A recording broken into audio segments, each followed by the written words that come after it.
I'm Sally Shigley, and my research background for the last 5 or 6 years has been in medical humanities or health humanities. And I study the relationship between empathy, specifically, and medical training. And I've done a bunch of both qualitative and quantitative research with Lauren Fowler, who is the director of the neuroscience program, and we wire people up to EMG and galvanic skin response, and then we show them things that should make them feel bad, and we see if they actually feel bad. That's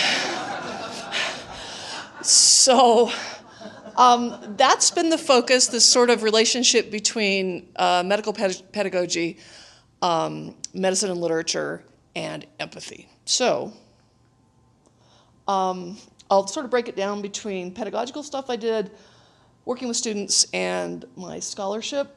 So I went to a popular culture conference in Seattle in March, where I presented a paper on tropes of medicine and gender-inflected power within the series of romance novels, starting with the novel Outlander. And there you can see Jamie and Claire looking hot and bothered. Outlander, those of you who haven't read Outlander, the premise is that a World War II combat nurse travels through time back 200 years to 18th century Scotland and falls in love with Jamie, who's a warrior virgin. And but one of the interesting things about the novel is that there's a lot of female gazing, and there's a lot of sort of upset gender notions, and those have to do with the fact that Claire is a healer. She can bring modern medicine, if you will, modern medical ideas back to 18th century Scotland. So I did that. And then in July, I went to Oxford University and presented a paper at the International Conference on Empathy Studies.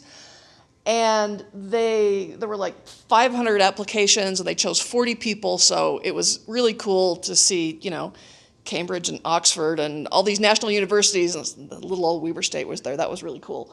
And I presented on the research that Lauren and I did on the relationship between reading. In this case, the research was on students and health professionals, doctors, nurses, physical therapists, who watched, read, or attended the performance on campus last year of Margaret Edson's play Wit.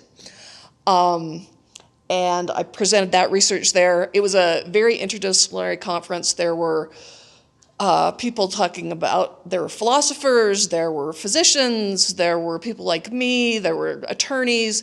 It was really, really interesting, the work that people are doing on empathy studies across the world. So that was good. And you can't see it, but those little black dots are signs saying, absolutely, positively, don't walk on the grass. And I didn't.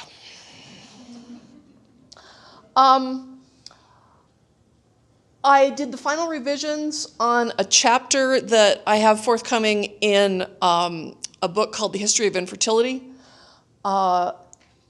This is based on a conference I went to 2 years ago in Scotland. And the chapter is Great Expectations, Infertility, Disability, and Possibility. And part of it's a personal essay about my experience with infertility, but recently the infertility has been accepted as a disability with the Americans for Disabilities Act, which means that people have to cover infertility treatment. And so the essay sort of muses on what disability is. I mean, theoretically, I am disabled, but what does that mean in practical terms as an infertile person? So that's coming out soon from Palgrave. And I wrote a series of autobiographical essays, also on my sabbatical. I've sent them all out for publication and haven't heard anything yet. One of them's been out for about 7 months, and the rest not so long. So when everybody comes back to work at all these various places I've sent them out, summer people don't tend to hang around much. I'll see about that. What else? I was on a couple of MA thesis committees, and so I spent a lot of time on my sabbatical reading master's theses and helping students get ready to defend. And I have developed a new class. It's our 3750 number, which is, Kim, what is it? Themes and ideas in literature. And I'm teaching a class on the history of fairy tales, and we start with medieval fairy tales, we work up to modern fairy tales, we're going to watch a lot of films, and then in 20-something Genevieve, I'm teaching a graduate class on the same topic.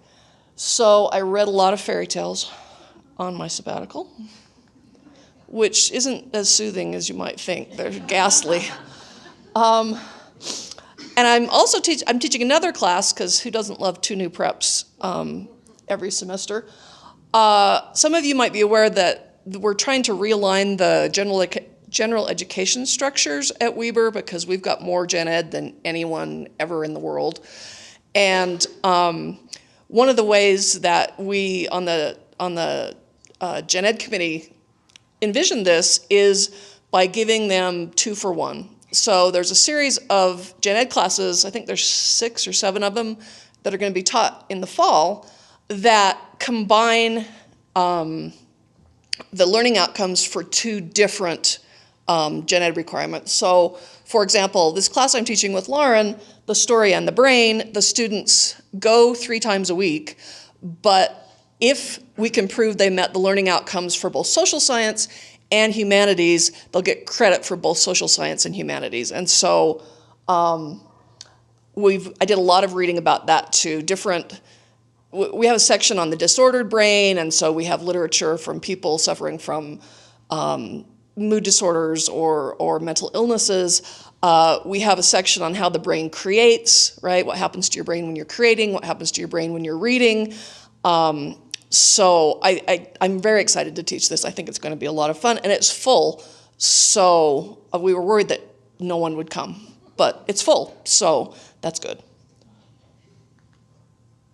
And in the same vein, I got together with Michelle Cullenber, who is in the Department of Microbiology, and we're putting together a class on public health and storytelling.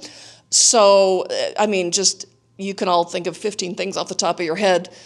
Narratives of health, poems about disease processes, tuberculosis, AIDS, malaria, all figure very heavily. So we're putting together a class where the students would get credit for science, the public health class, and for Intro to Lit as well. And that's going to be really fun. The extension of the research that Laura and I were doing with empathy, what gave us this idea is when Mike Vaughan announced that he was going to have the Center for Poverty Studies, right? How poverty impacted across various disciplines.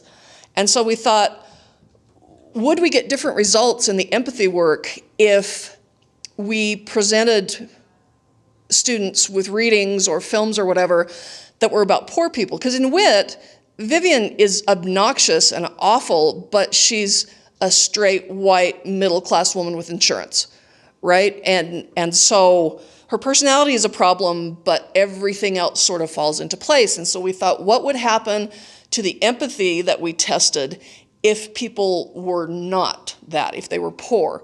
One of the ideas we had, because it exists both in book and film form, which is what we did with WIT, is to look at Call the Midwife, about a group of nurses during World War II working in the East End of London, and comparing that to the research about WIT and seeing if empathy in those medical encounters decreased when the people receiving it were poor. The problem with using Call the Midwife is that it's very romantic in a lot of ways. They're very romantic poor people.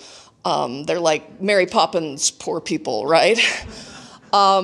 So maybe that's not the best text, but we haven't had a chance to sort of toss that around. Since I wrote this presentation, I wrote it before I went to England because I was pretty sure my brain was going to not work after I got back. And since that's happened, the editor of the infertility book she emailed me and asked me to submit a chapter to a new book she's editing on the relationships between emotion and research, what kind of baggage you bring to a research situation, and sort of the fallacy of objectivity. So I just sent the abstract off yesterday for that. And that's all I did. Thanks for everybody for letting me go.